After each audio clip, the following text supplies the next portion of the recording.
Welcome to the Ben Daniel podcast where we're calling a spade a spade. It was the eye poke heard around the world, and Dijonai Carrington finally responds, finally comes out and gives her side of the story. Now, for those of you who missed it, this was the Dijonai Carrington eye poke on Caitlin Clark where she points her fingers in a downward direction. Folks, I was taught keep your palms up, keep your palms out. I was never taught after you go to block a shot, turn your hand down and start gouging out the eyes. That's news to me, but hey, maybe it's different when women are coming up. Maybe they teach different types of defensive techniques, but everything that I've seen, everything I have learned in my day, this seems blatantly intentional to me. And of course, Dijonai Carrington took this opportunity to treat everybody like fools and lie to the media. Not only did Dijonai Carrington poke her in the eye, but it's seen that afterwards, her and Marina Mabrey are joking about it a little bit going into a timeout. Now, initially, I thought this was just Marina Mabrey doing a gun to Dijonai's head, but then I thought to myself, wait, I'm not a stooge. I'm not an idiot. I don't work for ESPN. I can call a spade a spade. This is definitely the two of them, Marina. Shout out to Jersey. I love you, baby.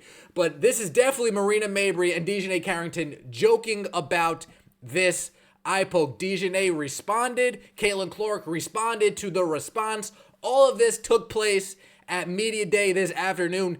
Dijonai Carrington, her response was this: dog, how can one not be bothered by their name being used to justify racism, bigotry, misogyny, xenophobia, homophobia, and the intersectionalities of them all is nuts. We must all see this shit. We all have a platform. We all have a voice, and they all hold. Oh no, excuse me, this is a different response to Dijonai Carrington attacking Indiana Fever and Caitlin Clark fans. I'm sorry, I must have pulled up the wrong interview. My bad. Excuse me. This is actually the response that Dijonai Carrington gave after poking Caitlin Clark in the eye. The Indiana Fever have the nastiest fans in the W. Ew. Sorry about that, folks. I don't know what's going on with my computer today, but I'm pretty sure there we go. Woo. This is the response Dijonai Carrington gave Christine Brennan, I believe her name is, a reporter for the Indiana Fever. This is a response that she gave Christine Brennan. Let's take a listen and let's hear what she had to say. Okay. Yeah. Did you, when you went and kind of swatted at Caitlin, did you intend to hit her in the eye? And if so, could you just, or if not, either way, could you talk about what happened on that play? I don't even know why I would intend to hit anybody in the eye. That doesn't even make sense to me. But no, I didn't. I didn't know I hit her, actually. I was trying to make a play on the ball, and I guess I followed through and I hit her. So obviously it's never intentional. That's not even like the type of player that I am. So yeah. Did you and Marina kind of laugh about it afterwards? It looked like there was later on in the game they caught you guys laughing about it.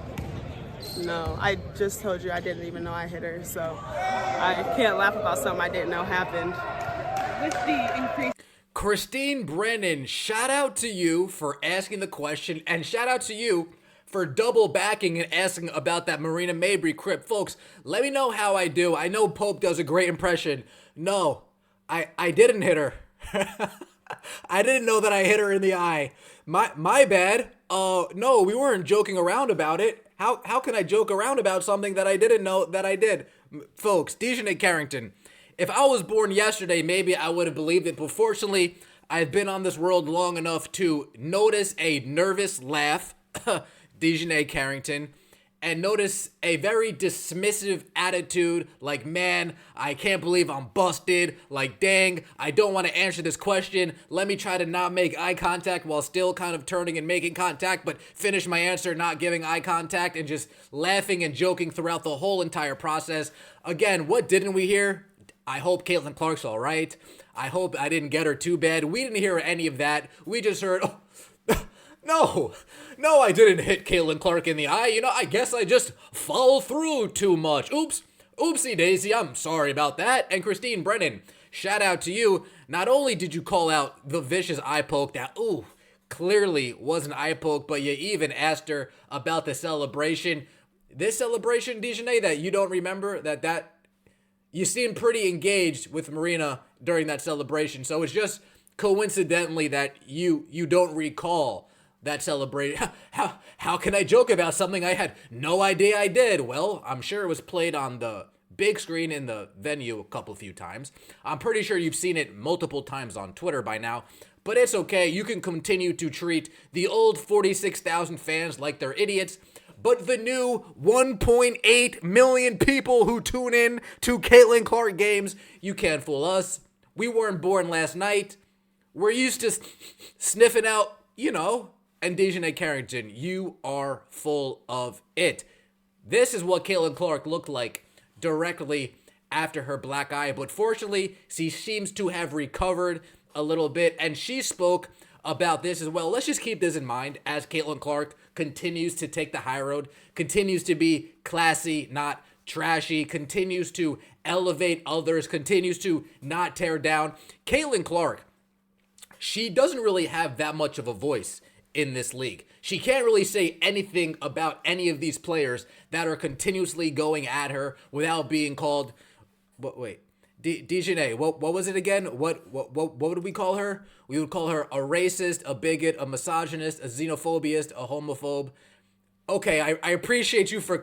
those are all the names that people would start calling Caitlin Clark if she was to call out all of the attacks, all of the hits, all of the targeted fouls to take out her knees, take out her back, take out her eye.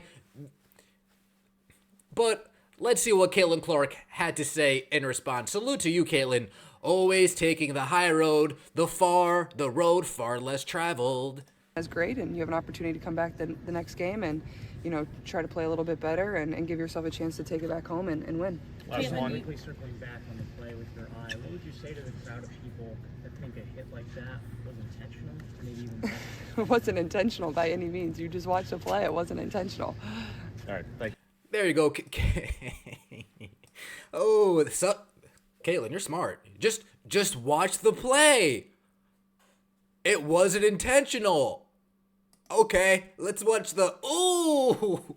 Thank you for directing everybody's attention to watching the play again. Yes, Caitlin, I agree. It wasn't intentional, folks. Again, Caitlin Clark, she can't speak out against the actual targeting, the bullying, the downright assault that she's been enduring all this league, because we already know Dijonai, what do we call? Yes, that's right. You would call her this. You would call her fans this. You would call Indiana Fever fans this, so on and so forth. But Caitlin Clark continues to take the high road. Caitlin Clark is ready for hopefully Caitlin Clark gets her Kobe Bean on and comes back looking for blood. Not literal blood, you crazy 46,000 nut jobs. I mean blood as in going for a 30 and 15 game. I mean blood as in going for a 25, 12, and 10. That's what we mean when we mean... We're not psychos like you 46,000 old WNBA fans that just let Breanna Stewart get smacked around by Alyssa Thomas last year and didn't say anything. We're not like... What was it, Renee? They're not like us. We're not like you. Trust me, we actually stick up and speak out for players that we are fans of. But I'm off that. Next things next. Kelly Crosskopf. Folks, the Indiana Fever have picked their new president of basketball and business operations, and it is none other than Kelly Crosskopf. Now, she used to be one of the main directors in the WNBA when it first got its feet off the ground. That's right, in the inception years of the WNBA, this woman, Kelly Crosskopf, she was there. Later, she transfers into the Indiana Fever front office, and what does she do when she's part of the Indiana Fever? Let's take a look. Crosskopf was the Fever's president and general manager from the team's inception in 2000 until 2018, when she joined the Pacers front office and became the first woman in WNBA history to hold an executive basketball management role, according to the team. Now, I know some people want to argue, I want to say it was maybe Gaines, who people say in the NBA had that role prior. However, I did a little bit of digging, I did a little bit of diving, and the woman, whoever it is, they say had that position first. She was really only taking care of the business side. Crosskopf is actually the first one that made legit decisions as a general manager in a basketball management role when she was with the Indiana Pacers. The Fever reached the playoff 13 times in her tenure, making the WNBA Finals 3 times and claiming the league championship in 2012. Under her, the Pacers reached the playoffs twice in her first 2 seasons, went through a brief rebuild, and reached the Eastern Conference Finals in 2023, 2024. She is part of that general management group in Indiana, in the Indiana Pacers organization, that pulled off the Domantas Sabonis, Tyrese Halliburton trade.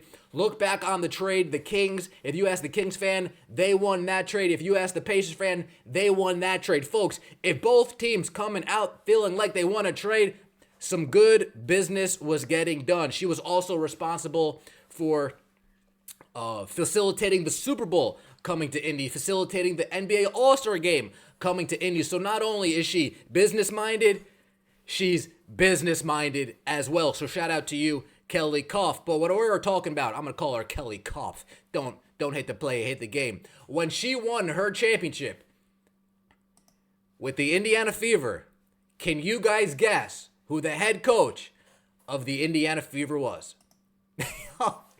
Oh, no. No, Lynn Dunn. Yes, that's right. Lynn Dunn was the head coach of that Indiana Fever team that went on to take the championship home back to Indiana. So many people are speculating that for now, Lynn Dunn's job is safe, but the person who really should be worried about their job, you guys guessed it, none other than Christy Sides. That's right, Christy. I'm sorry it had to be you. The question is, does she get another year to sit, marinate, try to get better, improve, and then get fired? Or as soon as the season ends, Lynn Dunn is going to show good old Kelly that she has the backbone,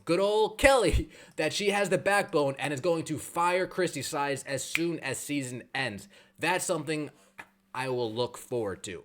If Christy Sides stays, if Christy Sides goes. Again, folks, this move is only meaningful if people start to lose their jobs as well, right? If it's the same coach, same general manager, same coaching staff, if nothing really changes and the only thing that changes is the head of basketball operations, I don't know how excited about this we can really be. However, she does come with a track record of winning, comes with a track record of not being scared to make moves, not being scared to make trades. And after those 2 seasons that they made the playoffs with the Pacers, guess what she did? Nate McMillan, you're out of here. We'll deal with an interim. And then what happened? Rick Carlisle, you're hired. So this is a person that knows a good coach when she sees it. Nate McMillan is a really good coach. Rick Carlisle is a really, really, really good coach. Rick Carlisle is making his way into the NBA Naismith Hall of Fame sooner rather than later. But this woman is a fan of Caitlin Clark as well, and that is a big win here. Being a fan of Caitlin Clark, knowing what you have in Caitlin Clark, is half the battle. You can't be delusional. You can't neglect the fact that she is a generational talent and she needs top pieces around her so we can maximize her talent window. Pacers assistant GM Kelly Crosskopf is returning to Indiana Fever as president of basketball operations for 2025. Crosskopf was the Fever GM and president from 2017 when she led the team to 3 conference titles and a championship. She's also a pretty big Caitlin Clark fan. She retweeted both of these pictures with Caitlin Clark and Tyrese Halliburton, saying that the future is bright. She retweeted that. SportsCenter put out a tweet. Caitlin Clark breaking the WNBA assist records for a game. She retweeted that. These 2 posts were not the only time Crosskopf went public with her opinion of Clark. After the Iowa vs. South Carolina game 2024 Women's Championship, when it drew more viewership than the men, Crosskopf co-signed a post crediting Clark for that development. Christine Brennan, who we were just talking about, who asked the tough questions to Dijonai Carrington. Christine, salute to you. Christine goes out and tweets, "This would have been unthinkable before Caitlin Clark arrived at Iowa and changed everything. This isn't just a sports story. This is an American cultural story. It's about Title IX and what happens when a nation gives girls and women a chance to play sports too. Scroll it on down, and who's there? Who's there cheering her on? Who's there with her pom-poms? None other than Kelly Crosskoff. Crosskoff also had a welcome to Indy post. When Caitlin Clark first got drafted, she said, "Welcome to Indy, Caitlin Clark. The epicenter of basketball. You will love this franchise, city, and fan base. Your best days are ahead of you. Go Indiana Fever." Kelly Crosskoff, I believe she understands the assignment. I believe she was brought in to, as Cody Rhodes likes to say, finish the story. Christy Sides, it was a nice chapter. Sayonara. Lynn Dunn, you might make it to chapter 3, but I don't see you in chapter 4, 5, or 6. Maybe you could take a different type of role, still stay in the front office, but when it comes to decision making, Kelly, please. Kelly. That's another wrestler, isn't it? Kelly, please, make the right decisions. Let's get big brains in the room. Let's get a big brain coach. If we're keeping it Indiana, if we're keeping it in the family, I know somebody named Mark Jackson who would be a great fit for this Indiana Fever team. Mark Jackson built that Golden State Warriors team before he got pushed out and Steve Kerr comes in and takes all the glory. Mark Jackson might be a good coach to plug in this Indiana Fever situation, especially in the WNBA. It's the Ben Daniel Podcast, where we're calling a spade a spade. Let me know what you think in the comment section below. Kelly. And we also got Dijonai Carrington. Let me know what you think about both topics in the comment section below. We are in the venue tomorrow, and I look forward to seeing you all there. Take it easy.